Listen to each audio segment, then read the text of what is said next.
estate a newbie, but the experience that you brought or have really understood the sector in this short while, it's in a way good. You didn't come with any burden, any background, and you could think with fresh ideas. You didn't have any baggage to say, and therefore I would say that you probably had a great start to getting into real estate. So tell me, when you interact with buyers, and the good part is that you are in different segments of the market, tier 1 and tier 2 cities, and going down to tier 3 as well, like a Coimbatore, what does the buyer want? Well, it's simple. The buyer wants value for money. He always wanted that, but today is more demanding. And people are listening to him and people are offering him options. In fact, today it's a musical chair for the developers, what it used to be once upon a time for the buyer. So he's getting value for money. And today it's experiential buying, like my panelist said. He wants to experience something that he's seen others enjoying all their life. So he wants value, he wants design, he wants quality, he wants location, and whatever maximum that you can give. In this changing mindset, as an enterprise, as St. Angelo's VNCT Ventures, we toyed with an idea of coming with a concept where people, instead of buying apartments, let us try to give them villas where they have land ownership. And we started toying this with metro cities on the little bit outskirts, because we realized that in metro cities, the new wannabe buyer wants to buy, but he can't afford it since the ticket sizes are too huge. So they have come up with a model where they live in the metro city on rentals. They take a home on the outskirts because they know anything outskirts of a metro city like Mumbai is not outskirts for more than 5 years. And wherever the local train travels, it is the city limits of Mumbai. Do they get that? Do they realize it? Because, I mean, that's pretty much taking on from what Tarun said, 5 years. How do you stay relevant for the next 5 years in terms of a product? So you're saying that go in the outskirts, take a punt outside of the city, and those, in next 5 years, those will become the hot markets. Yes, those will be the hot markets, but what's happening is the game is changing.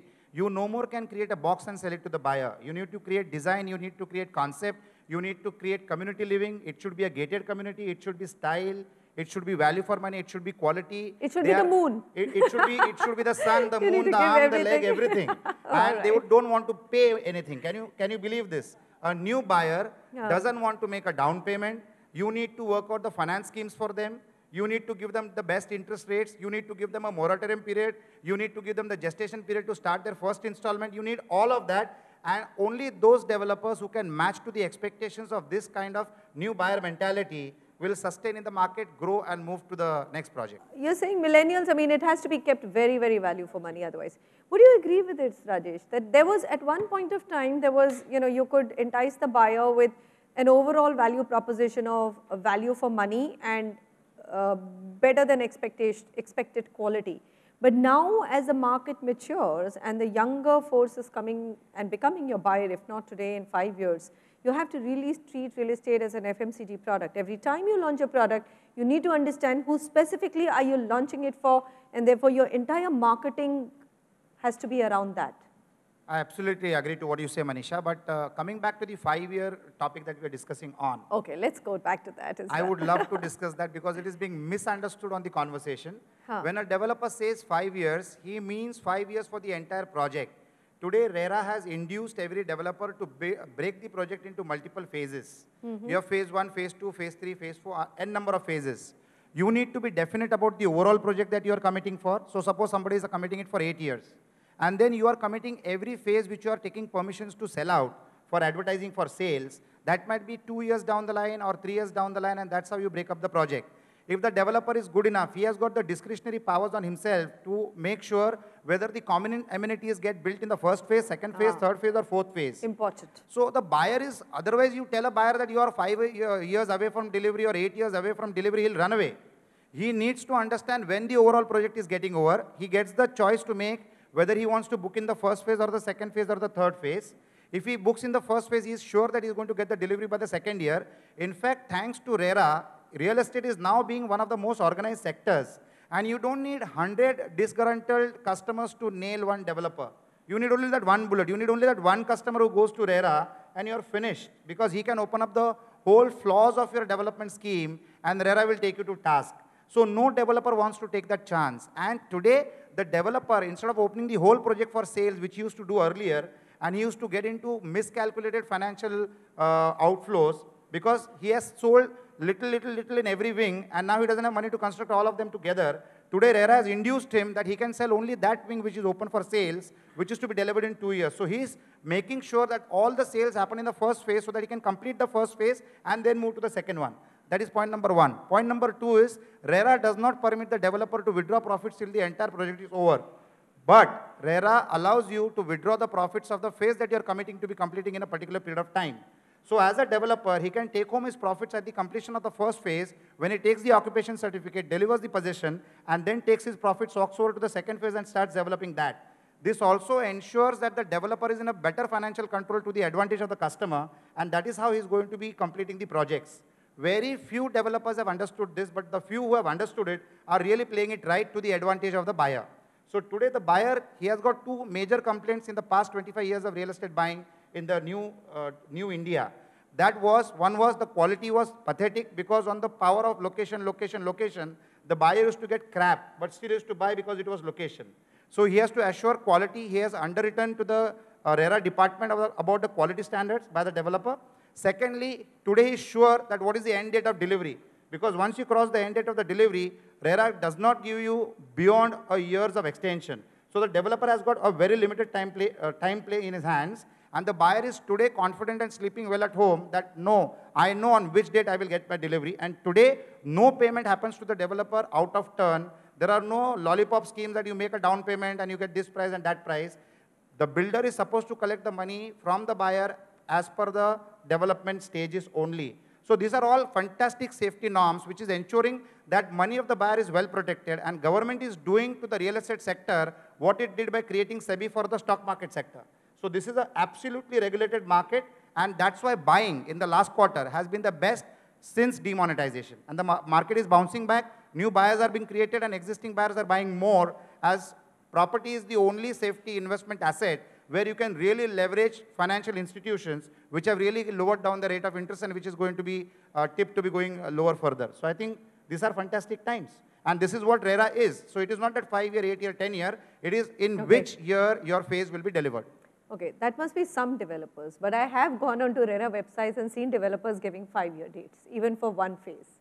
So, you know, because they want to play it safe. I'm not saying that they will not deliver earlier, but nobody wants to be on the wrong side of the law. Developers have come openly on the panel discussions and said, we are taking a 5-year date because what is not in our control is approval authority, right? We could get into approvals midway of the project. There could be an NGT case on us because we are killing one bird, or some bird is expected to be, you know, come under threat because of a construction. So that might be a small population like yourself, but that is still a big problem. I'll give you a way out in that also. I'll tell you about that also. So today in Bombay, when you talk about a high rise, you might not get all the permissions together. So there are developers who sell to the extent of what they've got permissions, and RERA empowers them, the corporation empowers them to take a part OC and hand over the assets, hand over the premises to the buyers. I hope all the developers are listening to it, but let's come back to the buyers. They are doing it, and we have done it, and I know so many developers who take part OC in a vertical building. The gentleman here will agree to what I'm saying. They are also done large projects, and this is the pattern of the day. They take part OCs in a vertical building also. No, I agree on the part OCs and the part handovers. However, in the RERA regime, now, you know, in large projects, the challenges that come are when you expose an entire master plan. So everything, every part, so if your club is eventually going to be just saying 100,000 square feet, now do you do it for the first phase only and hand so it I'll over? tell you something. There are developers who also break down the clubhouse and common amenities into the phases that they are creating. They make sure that with the first phase, if the clubhouse is a large one, they develop the first phase of the clubhouse as well, and deliver the amenities as per the development phase of the project. So what you're saying is that you have to just, within the RERA regime, you have to do better management. Better management to the safety of the buyer. Ashish, building a brand is the first and foremost job. Absolutely. Brand is very critical. But then how do you compete with brands which are 100-year-old? So there are fantastic strategies. You get multiple brands on board and beat them at their game. So they are the Goliaths, we are the Davids. It's easier to beat them because we are too fast to change, too fast to adapt, and we try to create so much value by bringing multiple brands. Like for example, if I want to beat the tall and the mighty, I'll get a Suzanne Khan on board, I'll use Kohler, I'll use Jotun paints, I'll use American shingles, I'll use designer tiles, I'll use so many products of brands together that together it becomes like a Vertu-phone. Vertu-phone is nothing but a combination of precious materials put together, that's all. So I try to create that and still sell it at a normal price. That's how we beat the bigger players, with a legacy. Because there are some legacies like, if you tell me Tata, even in my sleep, it is reliability, it is safety, it is quality, it is guarantee, all of that. So how do you compete with this kind of brands? It's very coming interesting, coming up with and new strategies. Virtus have taken, I mean, Xiaomi has taken the biggest of the brands. It's not that you can't break into it, you just have to do it interestingly. As new players, and we don't consider ourselves as developers, we are entrepreneurs. As entrepreneurs, we are here to make a new model, a new concept, and sell it to the market. That's one. Secondly, I would like to talk about a new concept, a new segment which has come up, Manisha. The new segment is there are people who buy the second home concept to use it as a first home. There are so many people who don't want to live in the metro city. They don't need to live in the metro city. There are people who are creative in nature. There are people who use technology for delivering their products and services, who love to get settled in places like Lonavala, Alibag, Karjat, Shahpur, Goa, and they operate out of there. They come to the city once in a week, or once in 15 days, or once in a month. And they are using a second home as a first home. That's a new class. And another new class which has come up is, we are always used as Indians, where the father and the mother is gifting, or the father-in-law and mother-in-law is gifting a house to the son or the son-in-law. Today it's reverse. Where are they? Why did you find me a boy from that community where the in-laws are gifting children? Today it's the reverse. It is the youngsters who are buyers for the elders. I have come across so many buyers who have bought not for them, who have bought for their parents, for their in-laws, for their brothers, their sisters.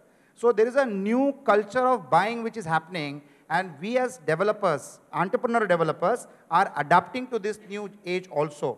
We have come across so many buyers who have bought a second home to use it as a first home. 20% of our buyers are like that. That's one. Secondly, as far as services that Nagu is talking about, it is not only about maintaining and taking the responsibility of maintenance of the project after the project is handed over by the developer, but we help them to source loans, we help, which everybody does, but we also help them to get clients as tenants. We lease out their properties to them. We make sure that the properties which are leased out are also maintained well. We keep giving them reports. So there is a total customer care department which is doing this, which instills more confidence of the buyer in us as a developer company. And what it benefits us is, beyond online marketing or digital marketing or jacket advertising, it gives us the powerful word of mouth, which is better than any ad put out in the media.